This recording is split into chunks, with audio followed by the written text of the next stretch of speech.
Hi boys and girls, it's Mrs. Littner here. I miss you all very much, and I want to read you our Mercy Watson books that we've been reading together this year. We were on book 3 rather, and I know we started it, but we had some boys and girls sick, so I'm just going to start at the beginning, and I'm going to read half of it, and then I'll read half of it in another video. So it'll probably be, we'll see, maybe about 10 minutes or so.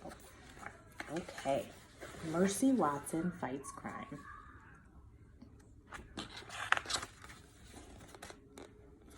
Chapter 1.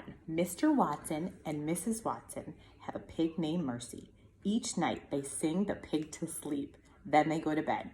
"Good night, my dear," says Mr. Watson. "Good night, my darling," says Mrs. Watson. Says Mercy. There they are sleeping. Most nights, Mr. Watson and Mrs. Watson and Mercy all sleep soundly in their beds. But there was one night when they did not. Chapter 2. Leroy Ninker was a small man. He was a small man with a big dream. Leroy Ninker wanted to be a cowboy, but in the meantime, he was a thief. He was a thief in a kitchen at 54 Decawoo Drive. That's Mercy's address. Maybe you can tell your mom or dad your address. Leroy Ninker was robbing the Watsons. "Yippee-yow," sang Leroy. "Everything must go." He grabbed hold of the toaster. He pulled it across the counter toward him. "Screech," went the toaster. "Shh," said Leroy. He tossed the toaster into his bag. "Clang," went the toaster. "Shh," said Leroy again. Chapter 3. Screech! Mercy woke up. Screech was the sound the toaster made when it was being pulled across the kitchen counter. Mercy Watson loved toast. She particularly loved toast with a great deal of butter on it. Mercy got out of bed. She pricked up her ears. She listened. Mercy heard Mr. Watson snoring. She heard Mrs. Watson snoring. Who was downstairs making toast? Mercy went to the top of the stairs. She looked down into the darkness. Clang went the toaster. Clang was the sound the toaster made when Mrs. Watson turned it upside down to clean out all the crumbs. Somebody was making toast. Mercy went down into the dark, dark stairs. She headed for the kitchen. Chapter 4. Leroy Ninker grabbed the blender. He grabbed the clock. He grabbed the cookie jar.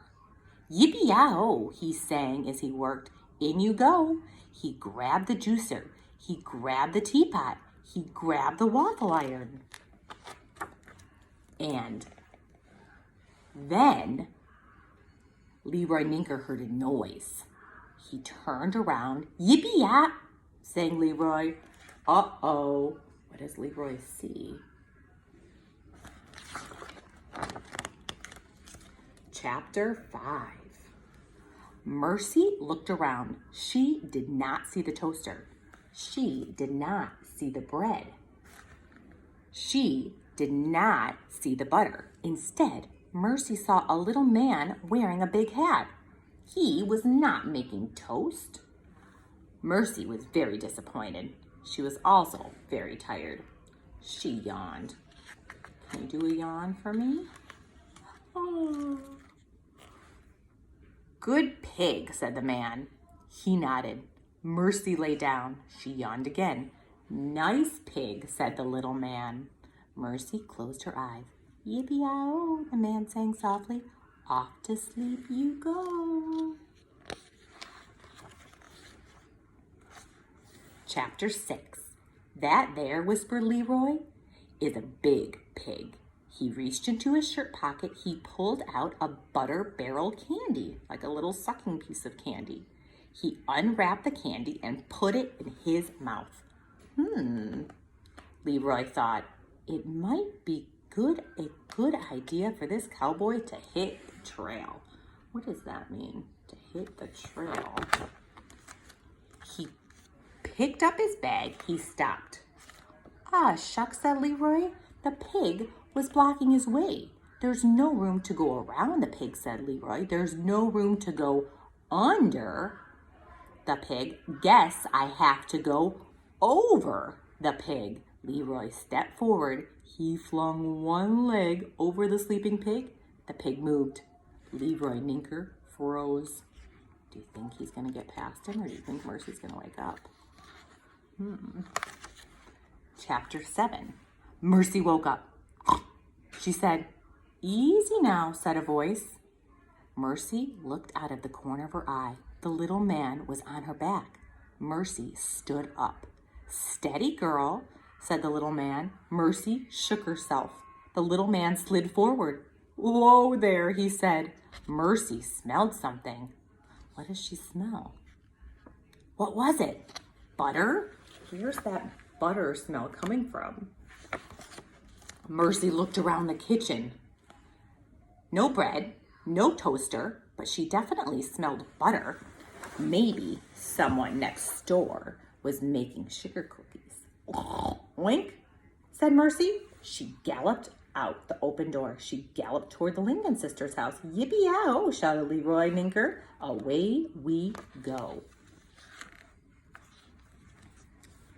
Upstairs at 54 Decawoo Drive, Mrs. Watson woke up. "Mr. Watson," she said. "Umph," said Mr. Watson. "Did you hear a noise?" said Mrs. Watson. "What sort of noise, dear?"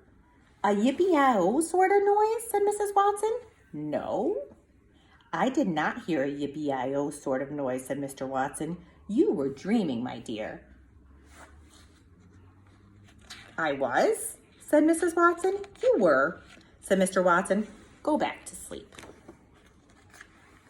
Mrs. Watson got out of bed. "I think that I will go check on Mercy," she said, "and then I will go back to sleep." "Excellent," muttered Mr. Watson. "A top-notch plan, my dear." Mr. Watson started to snore. And now we're on chapter 9, and I will read more tomorrow. I hope you enjoyed that. I really miss you guys, and I hope you are having fun at home. Hope to see you soon. Bye.